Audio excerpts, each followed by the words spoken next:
In this video, I explain how to derive forward rates from spot rates. There is, shown at the bottom of the screen, what I call the official equation for doing these types of calculations.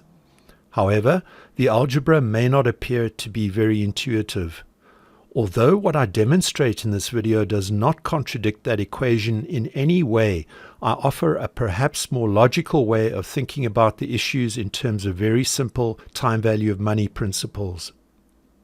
In this example, you are asked to determine the 1y, 2y rate, which is the 1 year into 2 year forward rate. This terminology means that you need to calculate the implied 2 year forward rate starting 1 year from today. Putting this another way, the relevant period for the forward rate starts 1 year from today and ends 3 years from today. The spot rates from which the calculation will be made are a 1 year rate of 8% and a 3 year rate of 9%. Those are both annual rates as usual, but in this particular case they are quoted on a bond equivalent yield basis.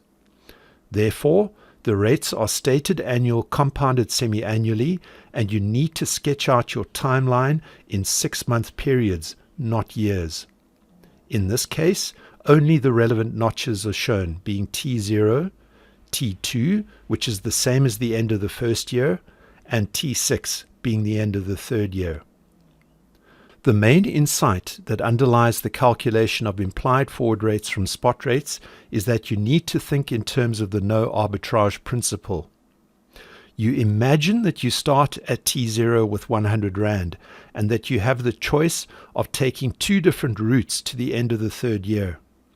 One of these routes, shown in blue and purple, is the 1 year spot rate, followed by the implied 2 year forward rate, which is unknown at this stage. The other route, shown in red, is more direct, using only the 3 year spot rate. The no arbitrage principle tells you that the different routes must have the same ending value because they had the same starting value of 100 Rand. So this number and that number must be the same. You start with the red route because you have all the required information to determine the future value.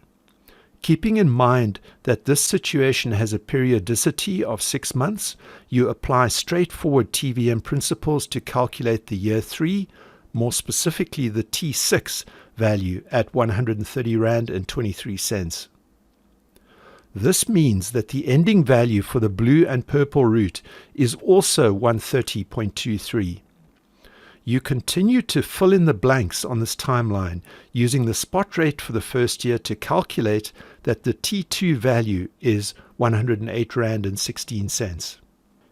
Next, you focus on the purple route, which begins at T2 and ends at T6. For convenience and clarity, you re-index those points to 0 and 4.